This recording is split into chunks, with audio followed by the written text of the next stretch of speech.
The most valuable intelligence asset in any bilateral relationship is not what one side knows. It is what one side knows that the other side doesn't. For 11 years, the United States and Israel had maintained a structured intelligence sharing framework focused on Iran's nuclear and missile programs. The framework had a formal name inside classified systems, a designated liaison structure, and a specific protocol for what each side shared, in what format, at what classification level, and through what channel. At the center of that framework, on the American side, sat a single officer, a senior CIA operations officer whose role was to receive, assess, contextualize, and transmit Israeli intelligence to American analytical and operational structures, and to manage the reciprocal flow in the other direction. He knew everything Israel knew about Iran. He knew what Israel's sources inside the Iranian nuclear program had reported, and when, and with what confidence level. He knew which Iranian facilities Israeli intelligence had successfully penetrated, and which it had not. He knew the gaps, the specific questions Israeli intelligence could not answer, the areas where their coverage was thin, the windows of uncertainty in their picture of Iran's capabilities. For 5 years, he had been transmitting all of it to Iranian intelligence, not what America knew, what Israel knew, what Israel didn't know. And, most valuable of all, the specific shape of Israeli intelligence's blind spots. Iran had not been defending against Israeli intelligence. Iran had been reading it. The FBI discovered this on a Thursday afternoon, 5 days before Operation Epic Fury was scheduled to begin. The investigation began not with the officer, and not with any signal from the intelligence community.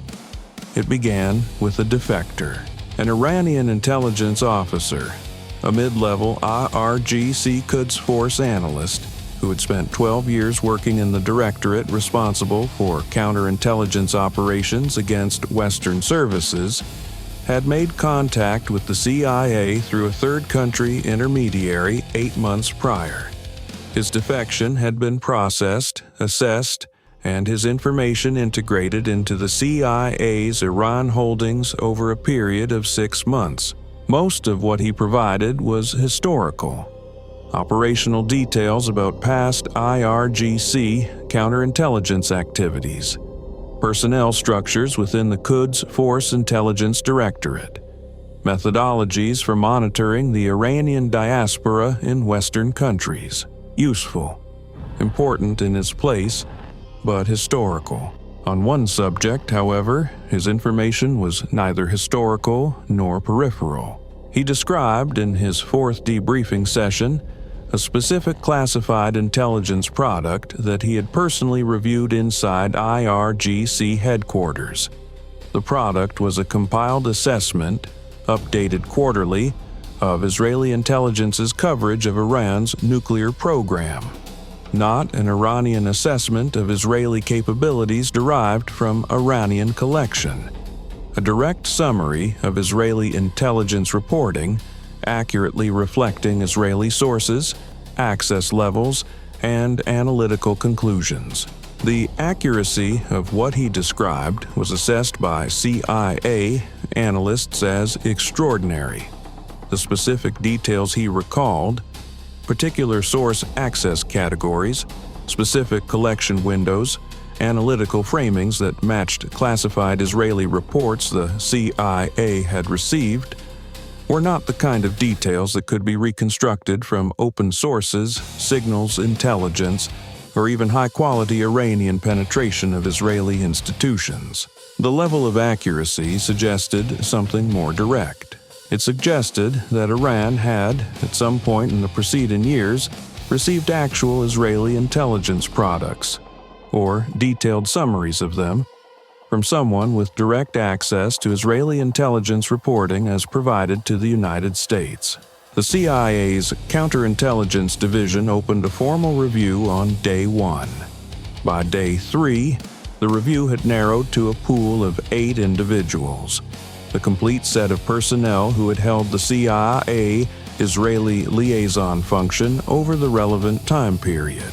By day 11, the pool had narrowed to 1, the officer who had held the position continuously for the past 6 years, the one who had been in the role for longer than anyone else, the one whose access to Israeli intelligence reporting was the deepest, the most continuous, and the most comprehensive of anyone in the American intelligence structure.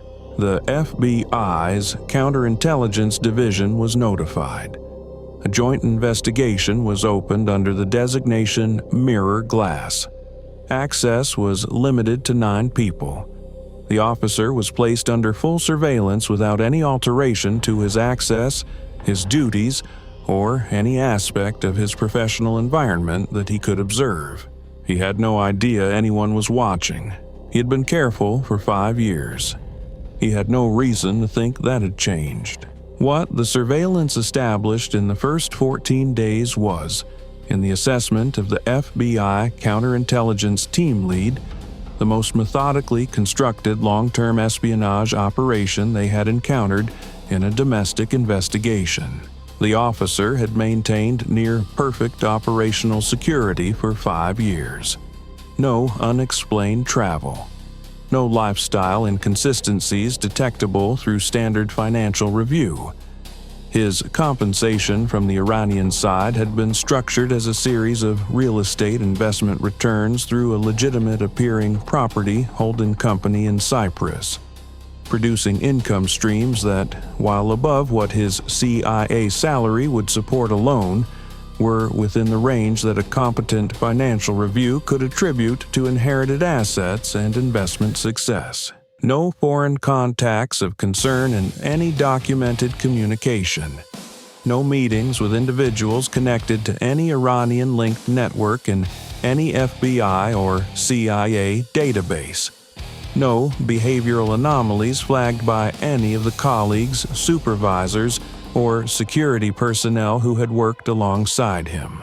He had been invisible because he had been taught to be invisible. This was not a self-directed operation. This was not an officer who had decided independently to sell secrets and had improvised his own security. The operational security architecture around this case, the financial structuring, the communication methodology, the disciplined separation of his espionage life from every aspect of his professional and personal existence, reflected professional tradecraft of a quality that could only have been designed and maintained by a state intelligence service. IRGC had not just recruited him. They had trained him, managed him, and built a protective structure around him that was designed to survive a standard counterintelligence review. It had survived 5 years of standard counterintelligence reviews. It survived until a defector remembered a quarterly assessment he had read inside IRGC headquarters and described it in enough detail that CIA analysts could recognize their own intelligence reflected back at them. The surveillance produced its first direct evidence on day 9.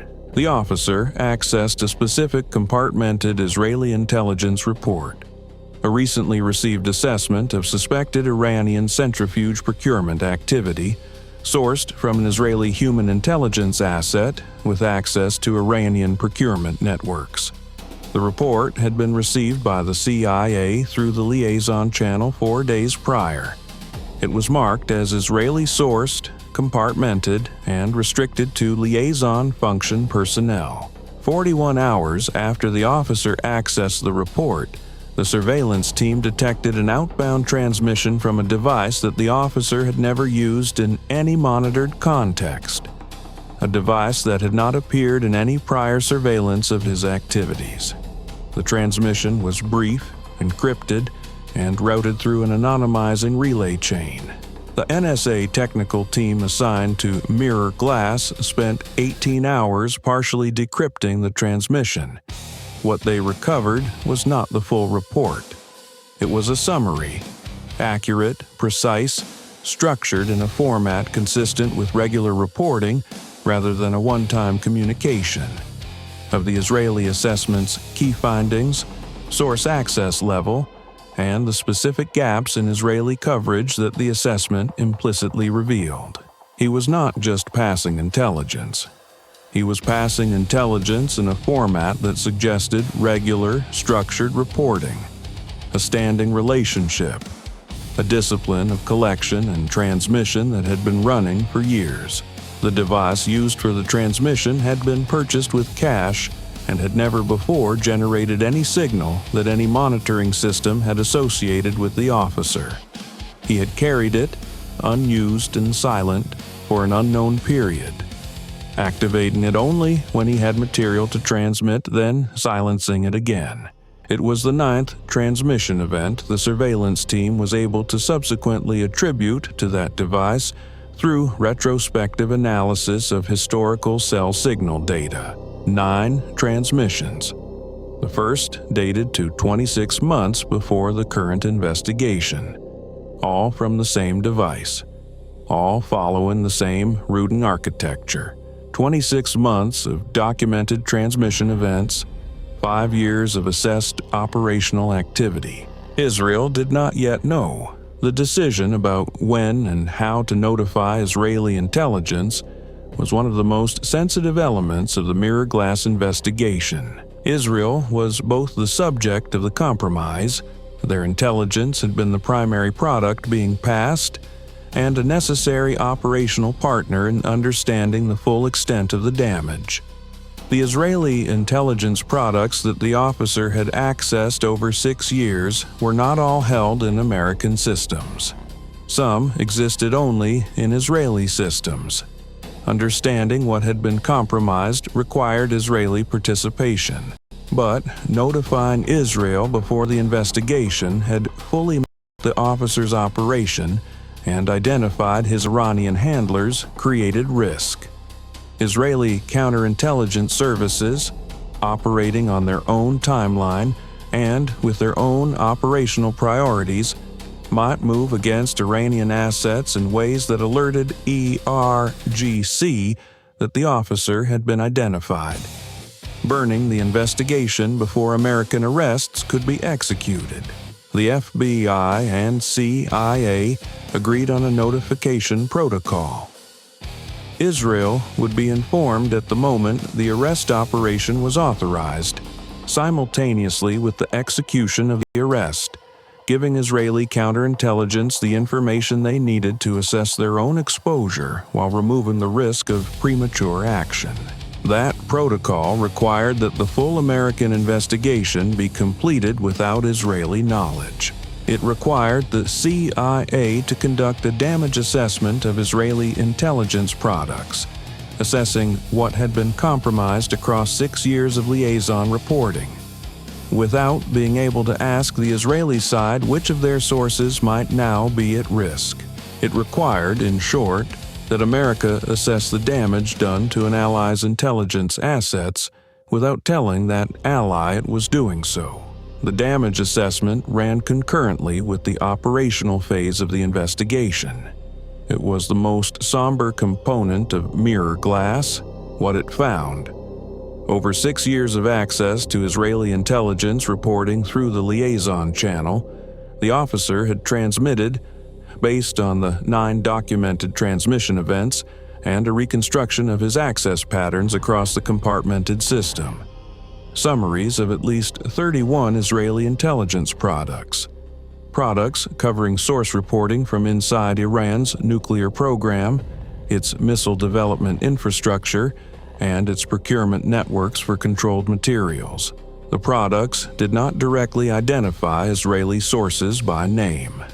The officer had been careful, or had been instructed to be careful, not to transmit information that would directly expose a specific Israeli asset in a way that would immediately alert Israeli counterintelligence that their source had been compromised.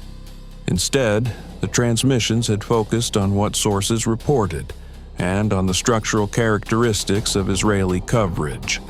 Access levels, reporting frequencies, collection windows, that allowed Iranian analysts to map the shape of Israeli intelligence's presence inside their own programs. Iran had not been arresting Israeli spies.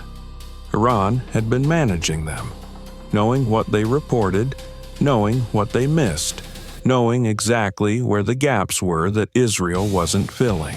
For 6 years, Iran had been operating in the space between Israeli surveillance and Israeli blind spots, with a map provided by an American officer whose job was to bridge the two intelligence services. 3 Israeli intelligence sources inside Iran's nuclear and procurement networks were assessed as having been potentially compromised. Their access patterns, reporting characteristics, and institutional positions potentially identifiable to Iranian counterintelligence through the aggregated intelligence picture the officer had transmitted. All 3 were placed on emergency protective protocols pending full damage assessment coordination with the Israeli side. One of the 3 was assessed as facing immediate personal risk if Iranian counterintelligence had acted on the information already in their possession. That assessment was the most urgent finding of the entire damage review. It drove the final timeline of the mirror glass arrest operation. Epic Fury was 4 days away. The officer's known transmission cycle suggested another report was likely within 72 hours. The Israeli source assessed as facing immediate personal risk needed to be placed under emergency protection before any arrest that would signal to IRGC that their network had been rolled up. The arrest was authorized that evening. The Iranian handlers managing the officer's operation had never met him on American soil. The relationship, as reconstructed through the 9 transmission events, the Cyprus financial infrastructure, and communications recovered from the officer's concealed device, had been established during a liaison visit to a third country 8 years prior, before the officer had taken the CIA Israeli liaison role. The recruitment had been conducted by an IRGC intelligence officer operating under diplomatic cover, during a period when the officer was in the country for a conference. The recruitment approach, as the officer would later describe in post-arrest debriefings, had been gradual. Not a sudden ask for secrets. A series of conversations that escalated slowly in sensitivity over a period of months, facilitated through a communication channel that had been established as social contact before it became operational contact. By the time the relationship had crossed the line from contact to source, the officer had already provided enough information that he was committed, and the IRGC officer managing him made sure he understood that. He had been recruited before he had the access that made him valuable. IRGC had been patient. They had placed the hook and waited for the target's career to carry him to the position they needed. 2 years after the recruitment, the CIA Israeli liaison role became available. The officer applied. His record was impeccable. His language qualifications were strong. His previous postings had been assessed as excellent. He got the job. IRGC had been waiting for that job for 2 years. The arrest was executed at the officer's residence at 6:20 a.m. 4 agents. A sealed federal warrant. The officer came to the door in civilian clothes. He had been awake, the surveillance team noted, for at least an hour before the arrest team arrived. There was no evidence he had been warned. He may simply have been someone who woke early. He looked at the warrant. He looked at the agents. He said, "I've been expecting this for about 2 years." He cooperated fully from the moment of arrest. His cooperation, which his attorneys subsequently characterized as immediate, complete, and unsolicited, would become a significant factor in the government's damage assessment and in the legal proceedings that followed. His concealed device was found exactly where the surveillance team had identified it. in a waterproof case behind a false panel in a utility room adjacent to his home office. The device contained transmission records that extended the documented history from 9 events to 22. 22 transmissions over 5 years. The earliest dated to 7 months after he had taken the liaison role. 22 transmissions of Israeli intelligence to IRGC, spanning 5 years, covering 31 assessed intelligence products. The device also contained something the investigation had not anticipated: a list, handwritten on a folded paper stored inside the waterproof case alongside the device. 11 items. Each item was a brief description, 3 to 5 words, of Israeli intelligence source types, organized by access category and assessed current status. The officer had been maintaining his own tracking document of Israeli intelligence sources, as reported through the products he had transmitted. A reference document that allowed him to provide his IRGC handlers with a continuously updated map of Israeli coverage. Not just what individual reports said, but the structural picture of Israeli intelligence's human presence inside Iran over time. 11 source categories. 5 years of tracking. A document that, in the hands of IRGC counterintelligence, functioned as a targeting guide. The Israeli sources assessed as potentially compromised were immediately elevated to emergency exfiltration consideration. Israel was notified at 6:47 a.m., 27 minutes after the officer's arrest, and the same morning. The Israeli response, communicated through emergency liaison channels, was 2 words. We know. Israel had identified anomalies in their own source reporting patterns. Cases where Iranian behavior had adapted in ways that suggested foreknowledge of Israeli intelligence assessments. Approximately 14 months prior, they had been running their own internal investigation. They had not yet identified the source of the compromise. They had been 3 months, their liaison estimated, from narrowing it to the American side.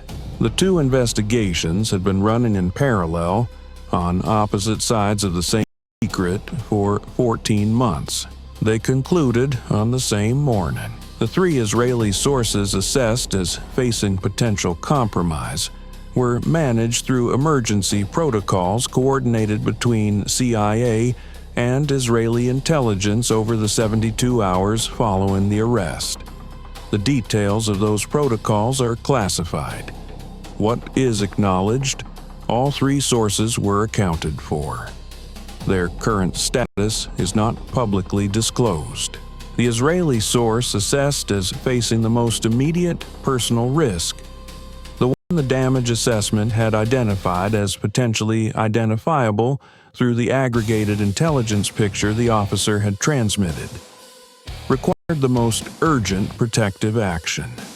That action was executed within 6 hours of the officer's arrest.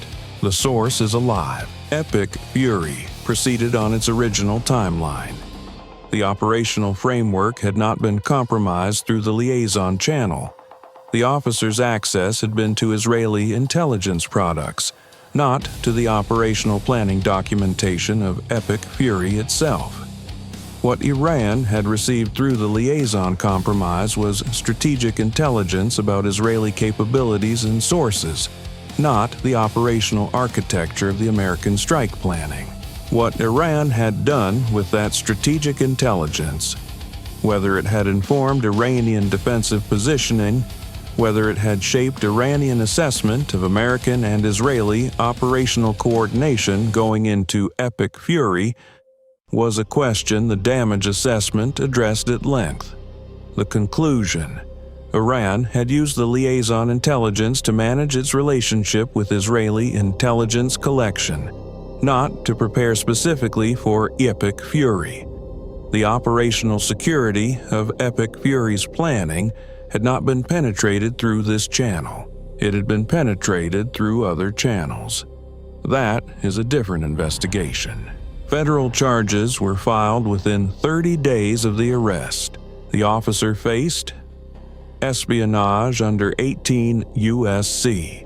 Section 794, conspiracy to commit espionage, unauthorized retention and transmission of national defense information, and, in connection with the potential compromise of foreign intelligence sources, a charge whose statutory basis is sealed but whose sentencing exposure, according to publicly filed documents, includes life imprisonment. His cooperation was documented in the government's initial filings as extensive and ongoing. His attorneys indicated he would enter a guilty plea rather than proceed to trial. Sentencing proceedings, in espionage cases of this classification level, typically account for the scope of cooperation as a mitigating factor. The maximum sentencing exposure, given the charge profile, remains life imprisonment. He was held without bail pending resolution of the legal proceedings. The IRGC officer, who had recruited him 8 years prior in the third country, identified through the officer's post-arrest cooperation, was operating under diplomatic cover at an Iranian government facility in Europe at the time of the arrest. A formal intelligence notification was transmitted. The officer's cover identity was burned. He was recalled to Tehran within 96 hours. The Cyprus-based property holding company through which the officer had received his compensation was identified to the relevant financial intelligence authorities. Its assets were frozen pending civil forfeiture proceedings. The total assets frozen, approximately $2.1 million, representing the accumulated investment returns that had served as the officer's compensation over 5 years. The two principals of the Cyprus firm, both subsequently identified as IRGC financial facilitation assets operating through legitimate business fronts, were identified to European law enforcement partners. Legal proceedings in the relevant jurisdiction are ongoing. The bilateral CIA-Israeli intelligence sharing framework was placed under comprehensive security review following mirror glass. The central finding: the framework had not failed. It had functioned exactly as designed. The clearance process that had granted an IRGC asset access to it had failed. 5 background investigations over 11 years. Clean record. Excellent evaluations. No flags raised by any colleague, supervisor, or security professional across an entire career.